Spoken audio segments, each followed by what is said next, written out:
Hello viewers, welcome back to you on my YouTube channel. Guys, I hope you all will be fine and you all also enjoy weather. You know, weather is very fantastic today.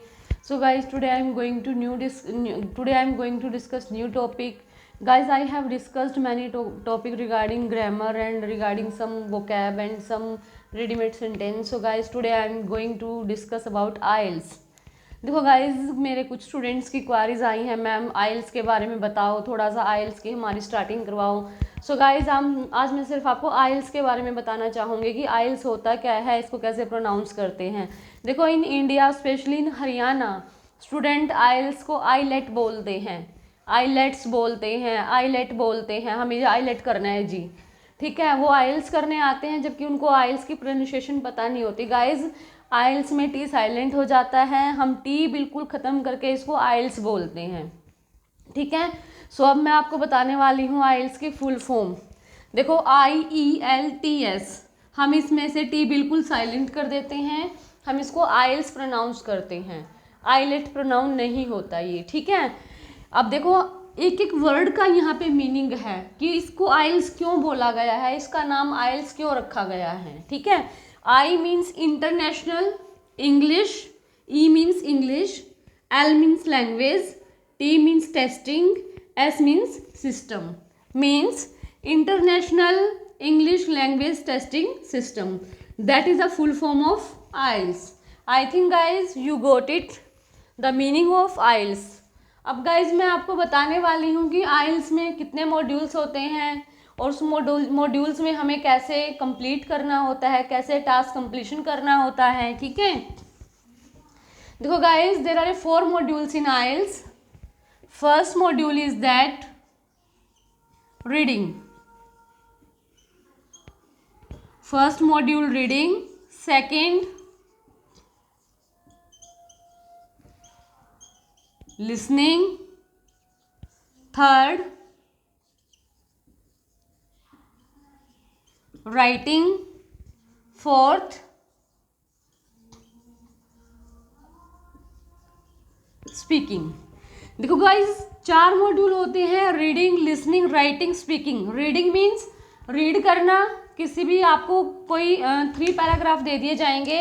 देखो guys, आपने 10th class में 12th class में comprehension किया होगा, reading भी उसी type का होता है, कॉम्प्रीहेंशन टाइप का रीडिंग होता है, बट इसका लेवल एडवांस लेवल होता है। रीडिंग के जो पैसेज आते हैं वो किसी भी जो सर्वे से उठाए जाते हैं, जो एक्सपेरिमेंट्स होते हैं, सर्वे होते हैं, जो कोई न्यूज़ दिखाई जाती है BBC पे, वो सारे जो आपके पैसेज हैं उससे उठाए जाते हैं, ठीक है। आपकी रीडिंग में 3 पैसेज होते हैं और ईच पैसेज में कभी आपको 13 क्वेश्चन, 14, 16 ऐसे आपको क्वेश्चन करने पड़ते हैं।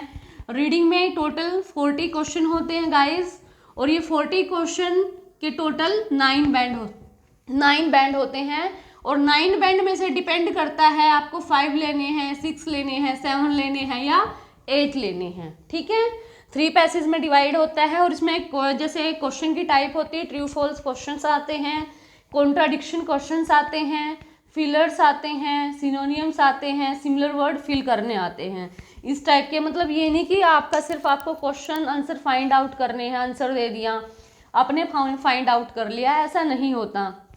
इसके क्वेश्चंस के जो टाइप है वो अलग अलग होते हैं। कोई ऐसा होता है जैसे 6 क्वेश्चन आपके ट्रू फॉल्स आ गए, 7 क्वेश्चंस आपके similar word synonyms find out करने आ गए, कुछ क्वेश्चंस आपके उसमें आ गए, फिलिंग द ब्लैंक्स आ गए, ठीक है। कुछ 1-2 क्वेश्चंस आपका मैपिंग से रिलेटेड आ गया, ठीक है गाइज। अब बात करते हैं लिसनिंग में। लिसनिंग में आपको एक ऑडियो क्लिप दे दी जाती है, उसमें फॉरेन एक्सेंट होता है टोटली, वो आपको सुनना होता है, कन्वर्सेशन सुननी होती है, वो कन्वर्सेशन सुन के आपको उसमें फिल करना होता है। इसमें भी गाइज टोटल 40 क्वेश्चन होते हैं, ये भी आपका 9 बैंड का होता है, ठीक है। अब बात करते हैं राइटिंग। देखो गाइज, राइटिंग में 2 टास्क होते हैं, टास्क 1, टास्क 2, ठीक है। टास्क 1 3 बैंड का होता है, टास्क 2 6 बैंड का होता है।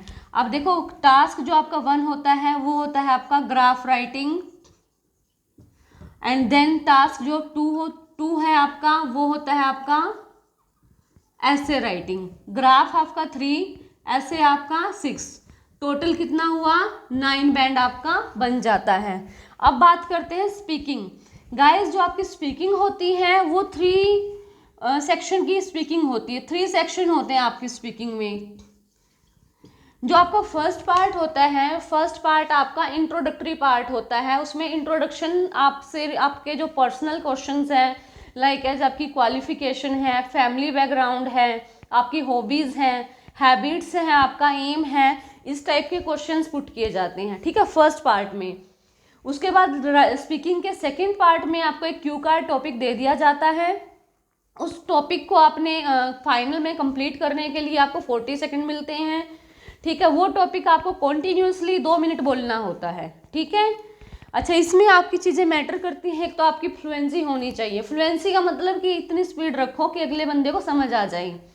प्लस आपको कनेक्टर्स यूज़ करने हैं, फिलर्स यूज़ करने हैं, आपकी वोकैब एडवांस होनी चाहिए, आपको डिफरेंट सेंटेंस स्ट्रक्चर यूज़ करना चाहिए। मतलब काफ़ी चीज़ें हैं जिनको मतलब वो सामने रख के आपके जो स्किल्स है वो ऑब्जर्व करते हैं। उसके बाद आ जाता है हमारा थर्ड सेक्शन।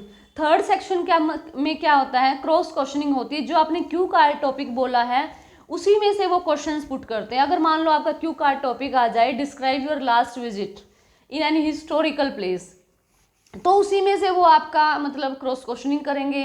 जैसे with whom you like to go there and how did you feel there and how did you make your preparation before going there, मतलब इस टाइप के क्वेश्चंस। और जो 1-2 क्वेश्चन होता है वो आपसे एक्स्ट्रा पुट किया जाता है।